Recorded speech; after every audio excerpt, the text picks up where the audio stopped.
Good morning everyone. आज अपने next topic के साथ हैं क्लास 10 के। I know that's a very long day that I haven't uploaded any video for class 10. Sorry for that, but today I am going to start a topic, and the topic that should be a motor. We are going to start about the motors. But motor क्या होता है वो start करें उसके पहले हम लोग को उसके बेसिक प्रिंसिपल्स के बारे में जानने की ज़रूरत पड़ेगी। तो हम लोग पहले उसके बेसिक प्रिंसिपल्स देखेंगे, फिर जाके मोटर पे आएंगे, ठीक है। बट उसके पहले हम लोगों ने लेंज लॉ किया हुआ था और फ्लेमिंग्स राइट हैंड रूल किया हुआ था, तो उससे रिलेटेड कुछ हम लोग न्यूमेरिकल्स कर लेते हैं, फिर हम लोग अपने टॉपिक पे आएंगे। तो कुछ क्वेश्चंस हम लोग देख लेंगे based on the Lenz law and the electromagnetic induction. Then we will start our topic, that is electronic devices, and in this electrical devices, not electronic, and in that we are going to study about the motors and the generators. But let's start some questions, solve some questions, then we will move to the next topic. So here we have some questions. The question is, there is a metallic loop and there is a wire. The wire is AB. Question: what is the direction of induced current produced in the loop, if any, when the current flowing the straight wire is steady? So the first question is, इसमें एक current pass कर इस wire में, and that current is steady current. Means the magnitude of current is not changing with time, and if a steady current is passing through the wire, what is the direction of induced current in the loop? Okay, so I can write, since the current is steady,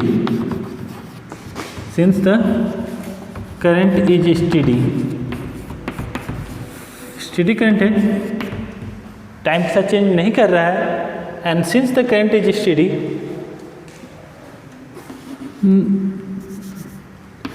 flux through the loop will not change. Flux through the loop will not change.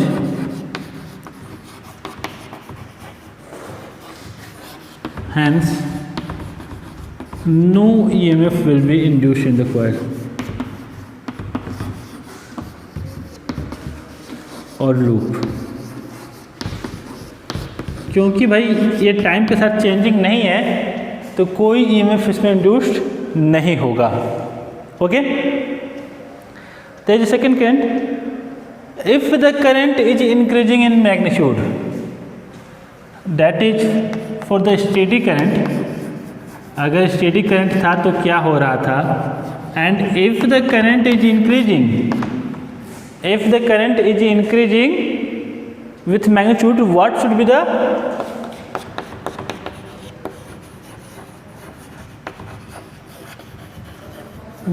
The direction of induced EMF and the induced current in the loop. क्योंकि current बढ़ रहा है, current को बढ़ने के लिए क्या चाहिए भाई, तो एक ऐसा करंट चाहिए जो उसको अपोज करे.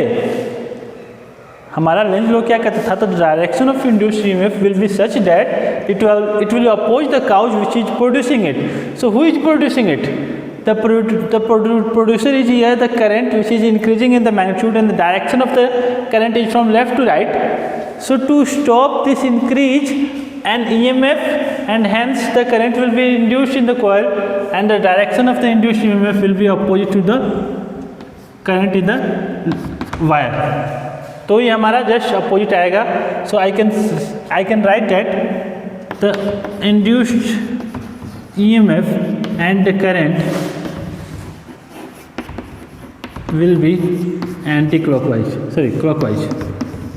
तो क्लॉकवाइज करंट हमको वहाँ पे मिलेगा. ये मेरा हो गया करंट का डायरेक्शन, इंड्यूस्ड ईएमएफ का डायरेक्शन, ठीक है. Now let's go for another question. इस टाइप के बहुत इंटरेस्टिंग क्वेश्चन हमको मिलेंगे. अगले क्वेश्चन की तरफ हम चलते हैं.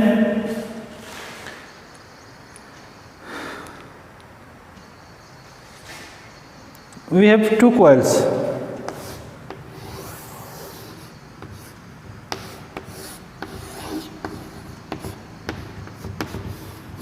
Okay, and there is another coil.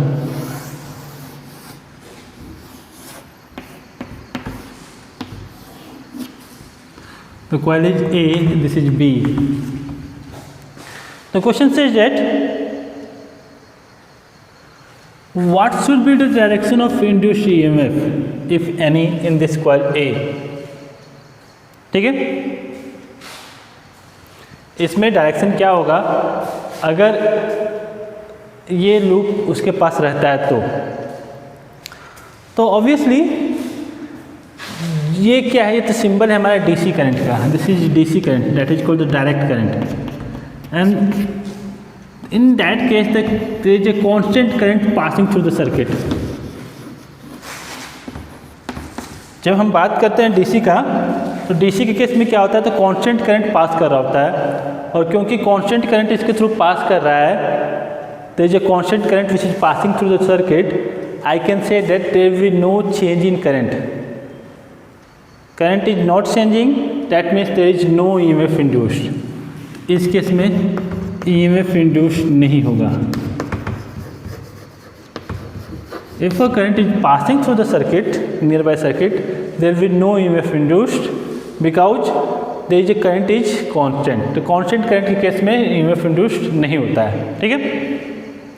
Now there is another question. There is a loop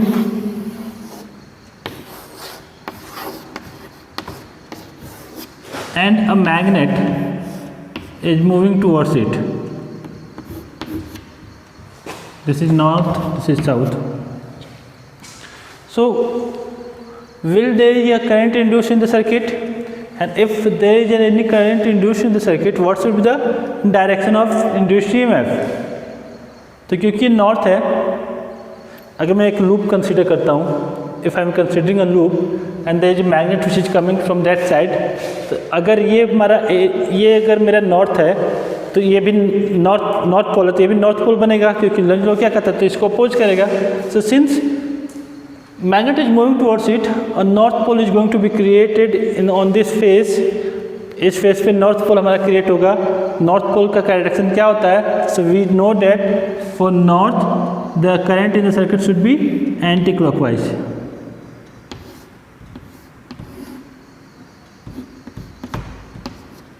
So the anti-clockwise current is going to be produced in the circuit, so there will be such type of current in the circuit.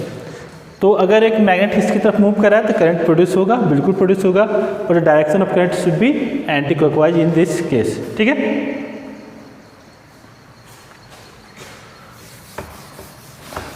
So we can get the direction of currents in various cases due to the movement of magnets. Okay. Now I have another question.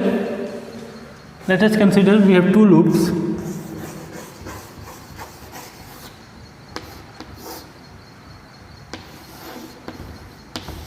Two solenoids basically,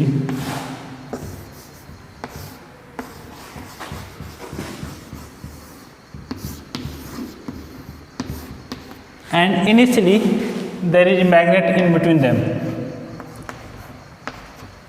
There is a magnet in between them. So what should be the direction, the polarity? What should be the polarity of these two poles in the solenoid? Obviously जब ये magnet move करेगा, मानते हैं कि इधर move कर रहा है, जब ये मैग्नेट मूव करेगा तो क्या करेगा, यहाँ पे एक पोलैरिटी बनेगी, यहाँ पे भी पोलैरिटी बनेगी, क्योंकि ये जा रहा है तो इसके थ्रू मैग्नेटिक फ्लक्स बढ़ रहा है, और मैग्नेटिक फ्लक्स बढ़ रहा है तो क्या करेगा, इसमें एक करंट इंड्यूस होगा. And the polarity of the induced EMF will be such that it is going to oppose this magnet. तो मैग्नेट को अंदर आने से रोकेगा. इस केस में क्या होगा, तो जैसे जैसे ये इधर जाएगा, इसमें मैग्नेटिक फ्लक्स कम होगा, मैग्नेटिक फ्लक्स कम होगा तो इसमें भी एक पोलैरिटी बनेगी, इसमें भी एक पोलैरिटी बनेगी, ये भी हमारा इंड्यूस और रिड्यूस होने की कोशिश करेगा. तो सॉरी, इसमें मैग्नेटिक फ्लक्स कम होगा, मैग्नेटिक फ्लक्स कम होगा तो इंड्यूस ईएमएफ प्रोड्यूस होगा, और इंड्यूस ईएमएफ क्या होगा. तो from the Lenz law what I know, if the magnet is moving towards this coil, there will be an EMF in the circuit, there will be an EMF in the circuit, and it will be such that it is going to oppose, since it is going to oppose the magnet, the pole will be going to be a north pole, and since the south pole is moving away from it, it will not let the south pole to move away from it, because the movement of the magnet is causing the change in flux, and from Lenz law it does not want the flux to be changing. Since the flux is reducing, there will be a change, there will be a induced EMF in the circuit, and that should be a north pole also.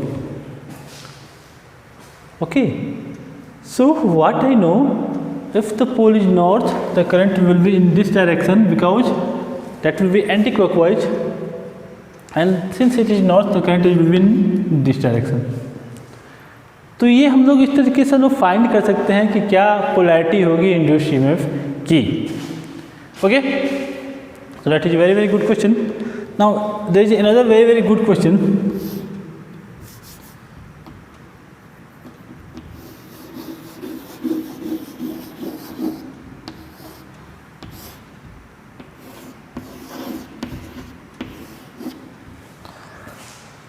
Okay, this is a solenoid that we all know, and there will be a magnet. There is a magnet. The poles are north and the poles are south. It is allowed to move freely through this. इसके through ये freely move करने के लिए allowed है. अब मैं इसको drop कर दे रहा हूँ. Since I am dropping it, the acceleration of the magnet is going to be acceleration due to gravity, that will be equal to g. Okay,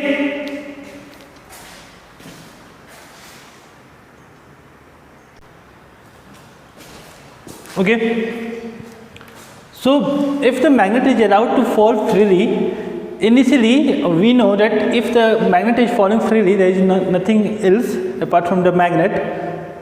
इस मैग्नेट का एक्सेलेरेशन होगा, वो होगा एक्सेलेरेशन ड्यू टू ग्रेविटी का. ठीक है, now क्योंकि acceleration due to gravity का ये मैग्नेट मूव करना शुरू करेगा, तो इनिशियली इसका एक्सेलेरेशन है g के बराबर. ठीक है, now I have left that magnet to fall freely. ये मैग्नेट आएगा और मैग्नेट आके यहाँ पहुँचेगा. ये नॉर्थ है, ये साउथ है, ये मैग्नेट यहाँ पहुँच गया. Now you have to tell me whether the acceleration of the magnet will be greater than g, equal to g, less than g, or 0. तो कहाँ, तो 3 पॉइंट्स पे. एक तो just above the solenoid, 3 points है. पहला पॉइंट है just above the solenoid, just above the solenoid. Solenoid के जस्ट ऊपर इसका एक्सेलेरेशन क्या होगा. सेकेंड पॉइंट है in between the solenoid, solenoid के भीतर हमारा एक्सेलेरेशन क्या होगा. और तीसरा just outside the solenoid.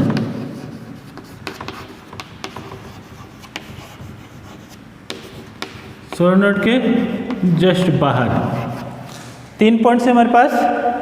Solenoid के जस्ट ऊपर, सोलेनॉइड के बीच में और सोलेनॉइड के नीचे. इन तीनों पॉइंट्स पे हमारा एक्सेलेरेशन जो होगा वो ग्रेटर देन जी होगा, लेस देन जी होगा, मतलब डिफरेंट होगा, एक ही नहीं होगा. तो डिफरेंट वैल्यूज क्या होंगे ये हमको पता करना है. ठीक है, मैं आपको 1 मिनट का टाइम देता हूँ इसको सॉल्व करने के लिए.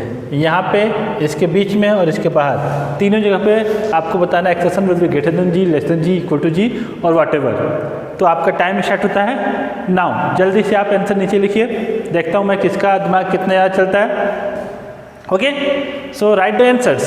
I am waiting here. Counting शुरू कर दूँ क्या? लिखो, 1 मिनट का टाइम तो मिला ही है. ठीक है, देखता हूँ कितना दिमाग आप लोगों को चल रहा है. जल्दी लिखिए नीचे. Since it is pre-recorded video, I cannot see who is writing the right, who is giving the right answer or wrong answer.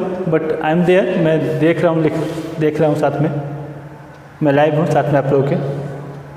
तो लिखिए आंसर क्या होता है, सही है गलत है जो भी है, right. Okay, I am waiting.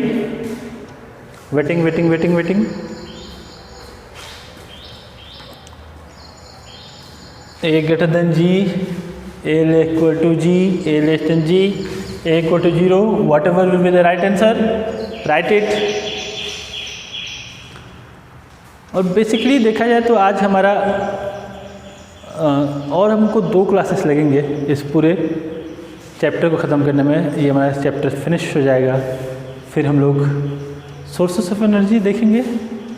We will try to study that sources of energy, देखते हैं। तो हमारा हाफ ईयरली सिलेबस समाप्त हो जाएगा, यहीं तक हमारा हाफ ईयरली सिलेबस था, ठीक है। ओके, आई थिंक 1 मिनट हो चुका है, आते हैं टॉपिक पे। तो कहाँ पे क्या होगा, सबसे पहले आते हैं इस पॉइंट 1 पे। Let's, this is the point 1। Now जैसे ही मैग्नेट जी के एक्सेशन से गिरना शुरू हुआ, जैसे ही सोलेनॉइड के पास आया, कॉइल के पास आया, फ्लक्स इंक्रीज करना शुरू कर दिया। और क्योंकि फ्लक्स इंक्रीज करना शुरू कर दिया तो अब क्या होगा, since the flux is increasing at a great pace, तेज increase in flux, increasing flux से क्या होगा, तो ईएमएफ इंड्यूस होगा। और पोलैरिटी ईएमएफ का इस तरीके से होगा कि इस मैग्नेट को अंदर जाने से रुकेगा। तो मैग्नेट के अंदर आने से कैसे रुकेगा, तो यहाँ पे नॉर्थ पोल बना के, तो नॉर्थ पोल बना के मैग्नेट को रोकने की कोशिश करेगा, लेकिन इतनी भी स्ट्रॉन्ग इसका ईएमएफ नहीं होगा कि मैग्नेट को रोक पाएगा। और मैग्नेट क्या करेगा, तो इसके अंदर चला जाएगा। तो इस टाइम पे ये नॉर्थ पोल बना के इसके एक्सीलरेशन को रोकना चाहेगा। तो इस केस में एक्सीलरेशन हो जाएगा लेस देन जी, ठीक। जैसे ही मैग्नेट इसके अंदर जाएगा, अब क्या है, क्योंकि ये मैग्नेट सोलेनॉइड के अंदर चला गया तो सारा का सारा मैग्नेट का मैग्नेटिक फ्लक्स उस सोलेनॉइड के साथ लिंक हो रहा है। और क्योंकि सारा का सारा मैग्नेटिक फ्लक्स उस सोलेनॉइड के साथ लिंक हो रहा है, अब ये इसमें आगे जाए पीछे जाए, there will be no change in magnetic flux. And since the magnetic flux change in magnetic flux becomes 0, the acceleration inside the solenoid going to be equal to g. तो पहले पॉइंट पे acceleration less than g, second point पे acceleration equal to g. Third point, जब हम बात करते हैं कि मैग्नेट जस्ट बाहर निकल रहा है, जब जस्ट बाहर निकल रहा है तो ये हो गया नॉर्थ पोल, ये हो गया साउथ पोल। और क्योंकि ये मैग्नेट सोलेनॉइड से जस्ट बाहर निकल रहा है, अब क्या करेगा, तो ये मैग्नेट को सोलेनॉइड जाने से रोकेगा according to the Lenz law. क्योंकि ये जाने से फ्लक्स कम हो रहा है, तो फ्लक्स कम करने से रोकेगा। तो कैसे रोकेगा भाई, तो इसका एक अपोजिट पोल बना देगा। अपोजिट पोल बना देगा मतलब क्या हो जाएगा, तो ये नॉर्थ पोल बन जाएगा। और नॉर्थ पोल बनने के बाद इसको रोकेगा, इसको बाहर जाने से रोकेगा। तो बाहर जाने से रोकेगा तो एक्सेलरेशन क्या हो जाएगा, तो again it will be less than g. So in all these 3 cases I can see either the acceleration is less than g और it is equal to g, but it is never going to be equal to greater than g, ठीक है, repel नहीं करेगा, ठीक है। तो acceleration greater than जी नहीं होगा। तो ये हमारे क्वेश्चंस हो गए, ठीक है। तो इस टाइप से क्वेश्चन दिया रहेगा तो हम लोग क्वेश्चन को सॉल्व कर सकते हैं, किस तरीके से हमारा क्वेश्चंस हम लोग को सॉल्व कर सकते हैं, ठीक है। इसी के साथ हम लोग आज के क्वेश्चंस को ख़त्म करते हैं और स्टार्ट करते हैं अपना नेक्स्ट टॉपिक। और हमारा आज का नेक्स्ट टॉपिक है AC एंड DC, ठीक है। So what is DC? DC means, or let us first write direct current. This is DC. So such a current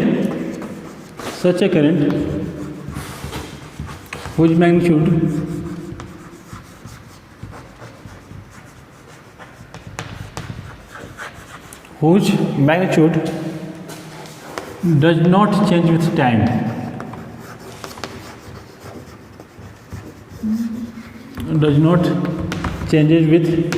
time, is called direct current.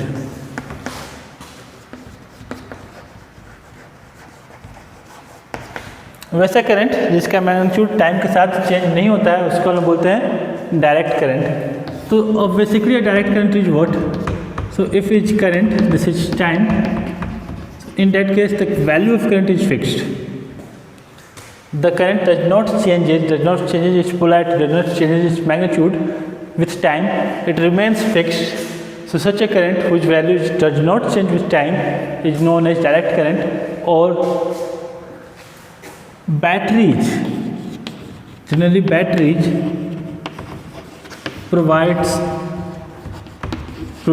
us direct current. Battery जो होते हैं वो हमको direct current provide करते हैं, ठीक है।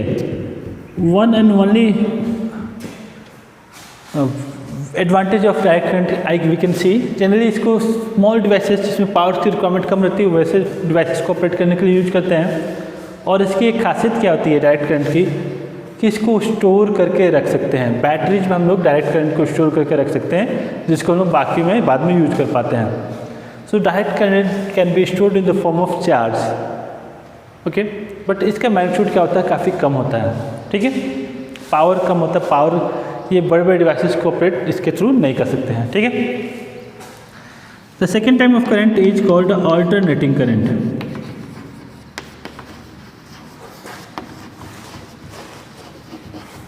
नाम से ही पता है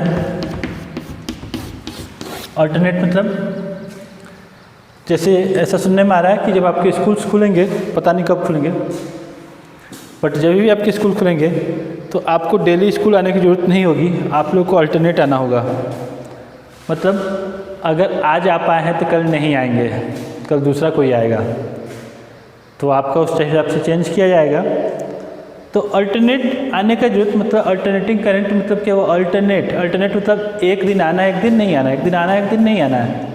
तो अल्टरनेटिंग में एक बार प्लस रहेगा एक बार माइनस रहेगा, इस टाइप से सिचुएशन चलता है। और बेसिकली अल्टरनेटिंग करंट क्या होता है, सच ए current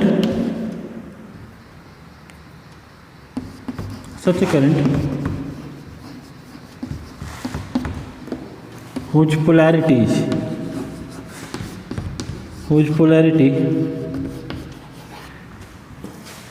changes with time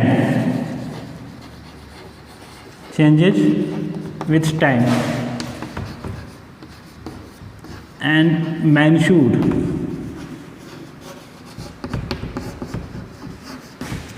does not remains constant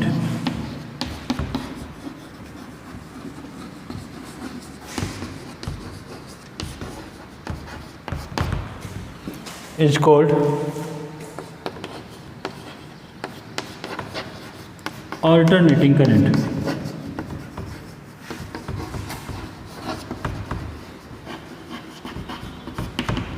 तो बेसिकली अल्टरनेटिंग करंट क्या होते हैं, तो अल्टरनेटिंग करंट वैसे करंट होते हैं जिनका मैग्नीट्यूड फिक्स नहीं रहता है और वो लगातार टाइम के साथ चेंज करते रहते हैं, वैसे करंट्स को हम लोग अल्टरनेटिंग करंट कहते हैं। So alternating currents are the currents whose value keeps changing with time are known as alternating current. So alternating currents are basically like this. If this is a current and this is time, the value of current keeps changing with respect to time. कभी positive होंगे कभी negative होंगे, कभी positive होंगे कभी negative होंगे, लगातार ये सिलसिला चलता रहता है। तो इस शेप के करंट को हम लोग अल्टरनेटिंग करंट कहते हैं, ठीक है। This is the maximum value of current and the maximum value of current is known as I naught, it is peak current. तो ये दोनों साइड रहेगा, पॉजिटिव साइड भी रहेगा नेगेटिव साइड भी रहेगा, ठीक है। एंड क्योंकि यहाँ पे एक फिक्स वैल्यू नहीं होता है, यहाँ पे फिक्स वैल्यू हमको नहीं हो रहा है, तो हम लोग करंट को फिक्स करने के लिए कि करंट कितना फ्लो कर रहा है हम लोग कुछ नया क्वांटिटी निकाल लेते हैं जिसको बोलते हैं IRMS, that is root mean square value of electric current, और ये होता है हमारा I0/√2।